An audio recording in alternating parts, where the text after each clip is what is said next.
Good morning. My name is Christeria Thompson. I'm very excited to present this presentation to you today.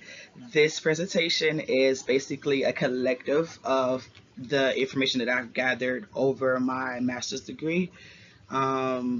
This means a lot to me because I came into teaching as basically an uneducated teacher, which meaning I held two degrees, an associate's in human services and a bachelor's in human services. So I had minimal teaching experience, even though some of the classes for teachers and human service specialists, they crossed, but of course I didn't take many of them because I was looking to go into social work, not into teaching. So when I decided that social work wasn't working for me at that moment in time in my life and decided to go and change careers to be a teacher, I had so little experience. I begged my district as much as I could, without becoming a bug to them, to please send me for training because I had really no experience with classroom behavior. I do have experience working with children because I've worked at the Boys and Girls Club of America. I've done truancy before.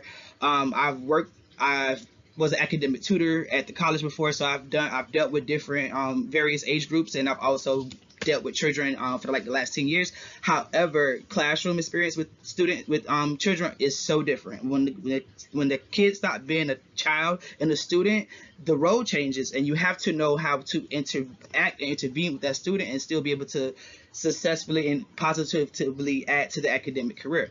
But anyways, without further ado, I'll get into the presentation, and I hope I don't ramble too much because I'm just excited about this. Okay, so this is the agenda. Each of these topics here are what I'll highlight in this presentation. Okay, and without further ado, project overview. This project aims to explore the key aspects of special education, including laws, ethical practices, instructional strategies, and future directions. By examining these topics, the project seeks to provide a thorough understanding of how special education can be effectively implemented to support students with exceptionalities. The significance of this project lies in its potential to enhance educational practices and improve outcomes for students with disabilities. The connection to my ACE coursework. This project aligns with my ACE Exceptional Student Education coursework by integrating key concepts and theories learned throughout the program. The topics covered in this project, such as laws of special education, ethical practices, and evidence-based instructional strategies, are directly related to the coursework. This alignment ensures that the project is grounded in academic knowledge and reflects the principles and practices emphasized in the ACE program. Okay, professional growth. Engaging in this project contributes to my professional growth, my professional development by showcasing my understanding of special education in its various components. It allows me to apply theoretical knowledge to practical scenarios, enhancing my ability to develop effective educational plans and interventions. This presentation enables me to develop critical thinking and problem-solving skills, which are essential for addressing the diverse needs of students with exceptionalities. By connecting coursework to real-world applications, this project supports my growth as a competent and reflective special education professional. Laws in special education. The relevance. Laws such as Individuals with Disability Education Act in Section 504 ensures that students with disabilities receive a free and an appropriate public education and protect their rights. Understanding the significance of these laws is crucial for effectively advocating on the behalf of students and ensuring that educational institutions comply with established legal standards. A thorough understanding of these regulations empowers advocates like myself to navigate the complexities of educational policy, fostering an environment where students' rights are upheld and protected. The 12 ethical practices provide a foundational framework for educators, enabling them to uphold professional integrity while being mindful of the diverse needs and backgrounds of their students. These principles guide teachers in fostering an inclusive and respectful learning environment that acknowledges and supports the unique experiences of each individual learner. Ethical principles ensure that educators provide equitable and respectful support to all students. This commitment not only fosters a sense of belonging among students, but it also promotes fairness and integrity in the educational process, ultimately leading to a more positive and impactful learning experience.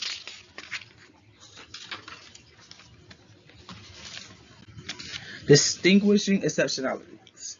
So, recognizing the various categories of exceptionalities play a crucial role in customizing educational strategies to meet the unique needs of each student.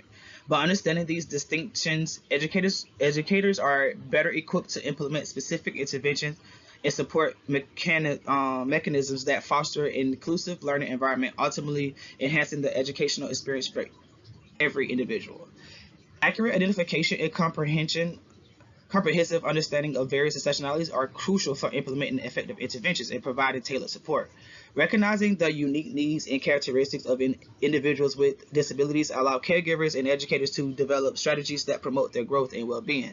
This process not only enhances the effectiveness of the support provided, but also fosters an inclusive environment where each individual can thrive.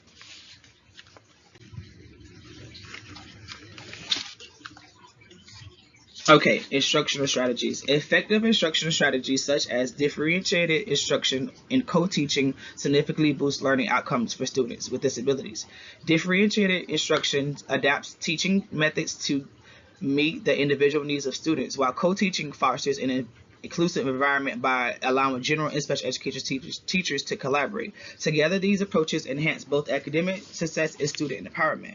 By adopting and implementing these comprehensive strategies, we can ensure that every student, regardless of their diverse individual needs or unique learning styles, is provided with a appropriate and effective education that is thoughtfully tailored to their specific circumstances. So I like this slide because I've had instances where I've had because I'm a digital learning teacher, so I basically work with students who need credit retrieval. They're trying to catch up with classes they missed for whatever reasons. Um, at one point, we lost a few teachers, and I had to, because I had like 8 students at the time, and I had to take on another classroom, which they really couldn't go anywhere else besides with me. They were also digital learners, but they were of a different age group. So it had even though they were most of the time the students, it was like a hybrid classroom because at that time, because I had students that were digital learning, then I also had students that required live teaching. And the classroom strategies that I had for my prior classroom didn't work with the live learners because they didn't have the same needs. And by me having an exceptional student certificate, I had students that had disabilities. So I had to revamp my whole classroom instructional strategies. And one of the things I asked for the administration was help. I was asked for help. I was like, I need someone to help intervene with these behaviors. So when I got my co-teacher, at first it was kind of complicated because I didn't know. We both were new to each other, but after a week we were running like a well-oiled machine. Like I would provide the academics for everyone, and she would come and assist with behavior support. Sometimes she would do small groups with the class, with the live part of the class, and I would do provide academic and behavior support. So we worked together. She wasn't responsible for a set of things, nor was I. We worked together. Like whatever we needed, we adapted, and it was a beautiful situation. It worked so well that the school actually was considering leaving us like that to the end of the year. And I was like, no, I feel like that's a disservice to the students. For right now, we need to do it because there's no other choice. But that will definitely be a disservice to the students to have them all grouped in there like that. And this is, curriculum-wise, it's hard to administrate live curriculum, but you have students that are strictly digital learning with all their curriculum coming on the computer. It just was chaos some days, but my co-teacher and I made it happen. Okay, the ABA's legacies of ABA. So applied behavior analysis techniques play a vital role in fostering positive behaviors while effectively minimizing challenging or problematic ones. These evidence-based strategies focus on understanding how behavior is influenced by the environment, enabling practitioners to tailor interventions that reinforces our desirable actions and discourage adverse behaviors. By systematically analyzing the relationships between behaviors and their triggers, ABA creates a structured framework for promoting lasting behavior change and enhancing overall quality of life. This was another one. When I started learning the ABCs of ABA, I believe it made me become that more of a better teacher, because instead of waiting for the student to react or to have a high volume behavior, I start watching the things that were happening before that student went into that explosive behavior. And by me learning to watch for the antecedents, I was able to kind of come in and, deter that behavior from happening. And when that started happening, like, a lot of the behaviors declined in the classroom.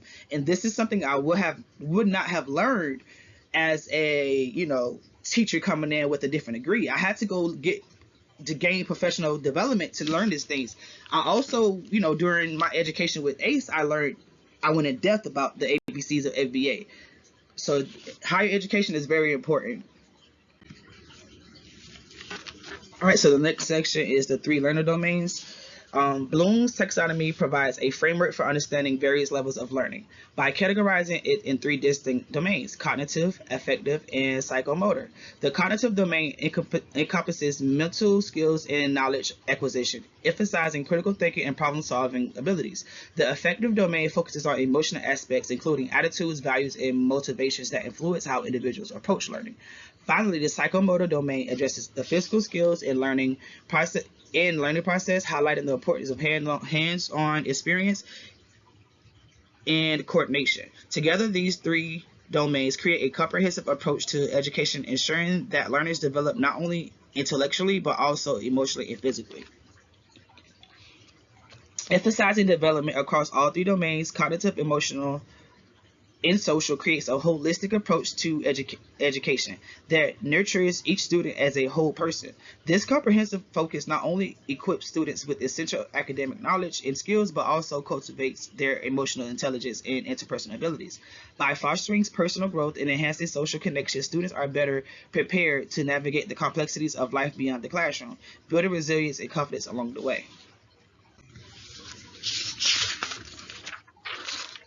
This is another section that I felt really enhanced my toolbox as a teacher, and I am proud to say that in a few weeks I will no longer be an uneducated teacher, that I will actually have a degree that contributes to being a teacher.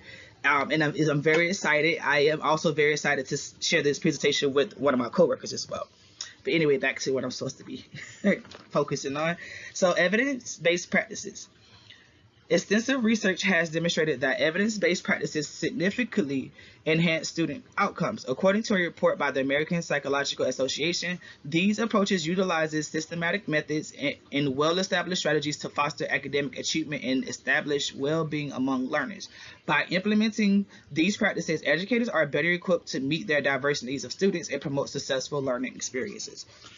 Implementing these practices guarantees that the interventions employed are not only grounded in scientific research, but are also proven to be effective in the real-world applications. That's important, because it's one thing to teach a student something in the classroom, but if they can't take that information that they're learning from you and actually apply it in the real world, like, what was the point?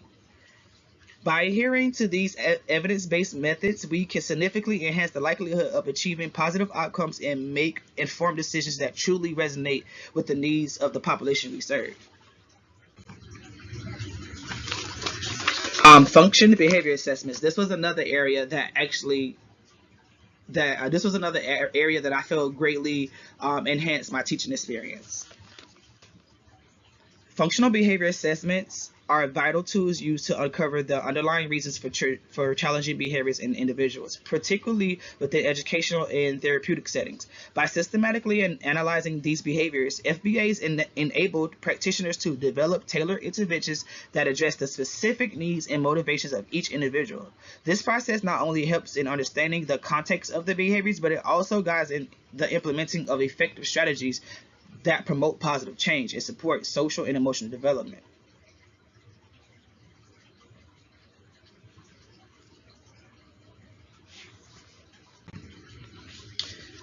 Interventions for developing inappropriate student behavior. So, interventions such as a systematic error correction and the strategic use of positive reinforcement play a crucial role in managing and diminishing inappropriate behaviors. By addressing mistakes directly and providing constructive feedback, these interventions not only guide individuals toward more appropriate actions, but also encourage a supportive environment through positive acknowledgement and desired behaviors. This dual approach fosters growth and fosters a more positive atmosphere for learning and development. I've had used these strategies with the older students and the younger students. By me being certified in in ESC, I am K through 12, so I can work with either age group. But right now, we're working with retained eighth graders and and some ninth graders, because some of them earn their credits pretty fast, but they're not quite ready to go to ninth grade because they have missed some of their ninth grade time trying to make up their eighth grade work. So they stay with me for the remainder of the year, depending on their behavior, their contracts with the school or whatever.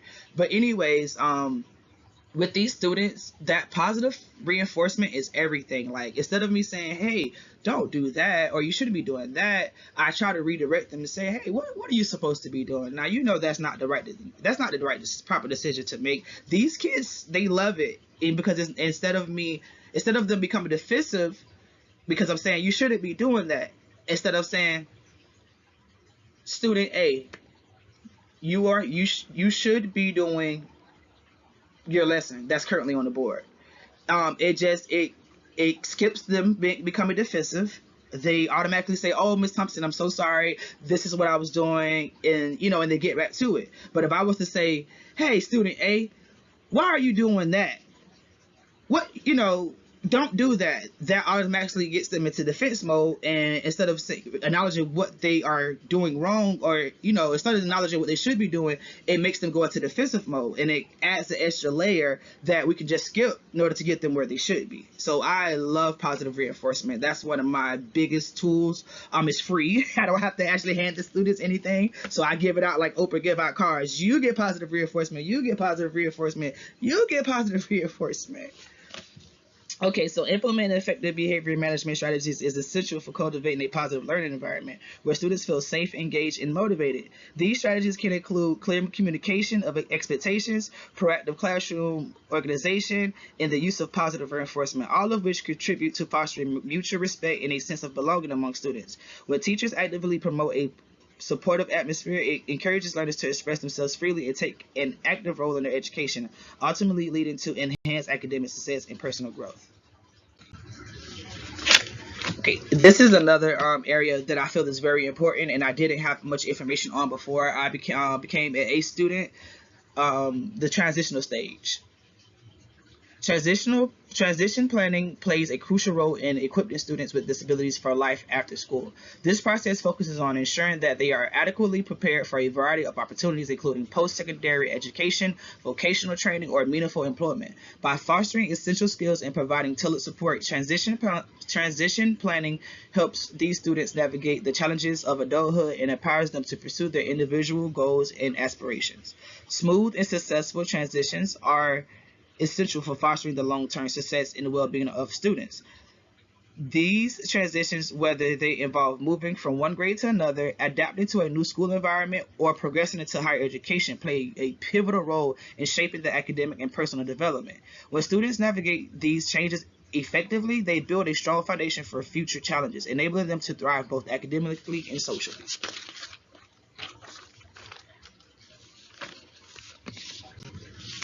The importance of parent involvement.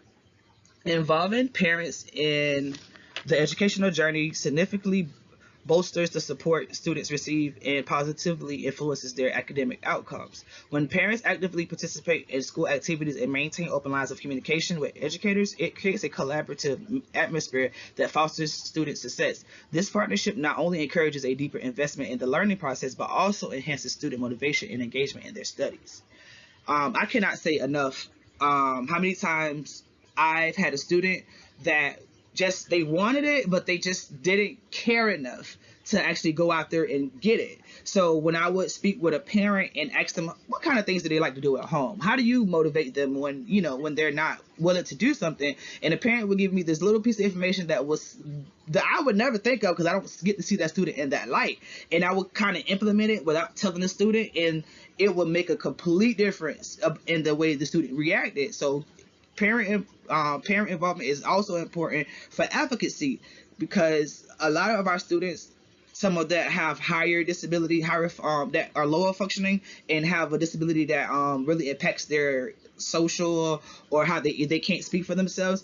Having the parent and being involved the parent knows what the student, what their child needs. So if I can't pick up from it because that student can't tell me verbally themselves, by having the parent be involved in the day-to-day inner workings of school, that parent can tell me, oh, I noticed this, that, and I think this should be, this should be happening instead of this. Sometimes those little changes makes the world of difference when it comes down to the student's social behavior, and sometimes even their academic achievements. So involving parents in the educational process is essential for creating a well-rounded and effective learning plans. By actively participating, parents bring valuable insights and perspectives that can greatly enrich the collaboration between educators and families. This partnership fosters a deeper understanding of each student's unique needs and strengths, ultimately leading to a more personalized and supportive educational experience. When parents are engaged, students benefit from a nurturing environment that encourages growth and learning, paving the way for a greater academic success and overall well-being. Stakeholders. Engaging a diverse group of stakeholders, including educators who understand the nuances of teaching, therapists who can address emotional and developmental needs, and community members who provide a broader support network, creates a robust framework for delivering comprehensive assistance to students. This collaborative approach not only enhances resources available, but also fosters a more holistic understanding of each student's unique challenges and strengths. Collaboration among stakeholders significantly enrich both the quality and effectiveness of special education programs. By bringing together educators, parents, therapists, and community organizations, this collaborative approach fosters a more comprehensive understanding of each child's unique needs. Through shared insights and collective efforts, stakeholders can develop tailored strategies and resources that empower students with disabilities to thrive academically and socially. This unity not only enhances the educational experience for these students, but also ensures that every voice is heard in the decision-making process, leading to more inclusive and responsive educational practices.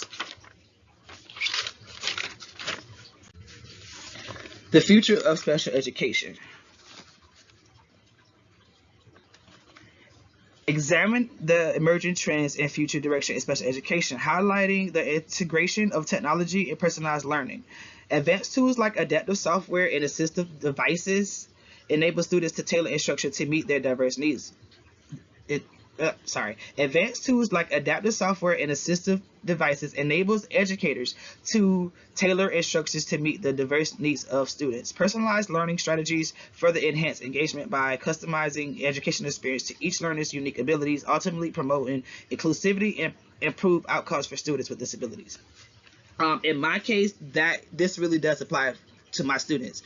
I have students that have certain disabilities that require them to be in smaller class sizes, because the larger class sizes have so much going on, and it's hard to kind of give them more of a personal touch. Like, I have some students that don't operate well in bright fluorescent lights, so I keep them in a part of the classroom, or I have a part of the classroom that's available that the lights are very dim. Of course, it's bright enough for it to not cause any safety problems, but it's low enough to not trigger the students or have them with headaches or things that could take away from their education experience. I also have some students that they don't receive live learning, so the use of technology is a beautiful thing, because they're actively working on classes to make up credits for 6th grade classes, 7th grade classes, and 8th grade classes at the same time. Of course, this student can't be in 3 different grades at once, but because of whatever reason of the failing classes are becoming behind, they can sit in with me in a digital learning environment and work on all 3 of those different grade levels at once over the course of all 9 weeks, all 4 quarters, and make up those credits so they can eventually graduate and become high school students. So the future of special education with technology, assistive technology, or adaptive technology software is a beautiful thing.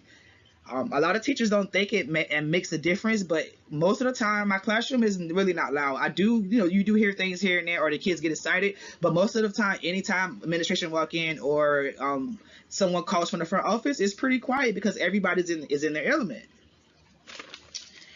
Remaining well-informed about upcoming developments in this field is crucial for educators, as it empowers them to adapt their teaching methods and enhance their practices. By staying updated with the latest research, technological advances, and educational trends, teachers like myself can better meet the diverse needs of their students and foster a more engaging learning environment. This proactive approach not only improves our professional skills, but also contributes to the overall effectiveness of the educational system. All right, so we made it to the conclusion.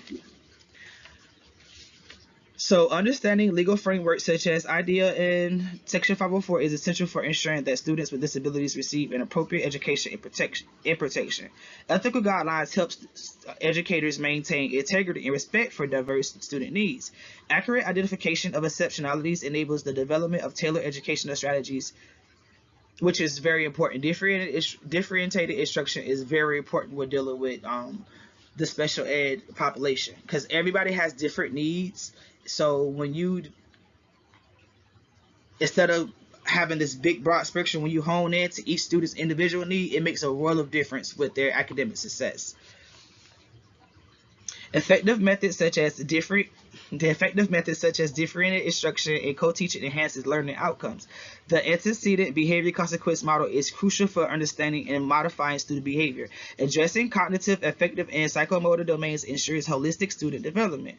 Utilizing scientifically validated processes improves educational interventions. Functional behavior assessments help identify the reasons behind challenging behaviors for targeted interventions, which is important when managing student behavior. Strategies like positive reinforcement, one of my favorites, manage and reduce inappropriate behaviors, and transitional planning is very important and prepares our students for life beyond school. Collaboration with parents and stakeholders enhances student support, and staying informed about emerging trends ensures educators can adapt and improve their practices.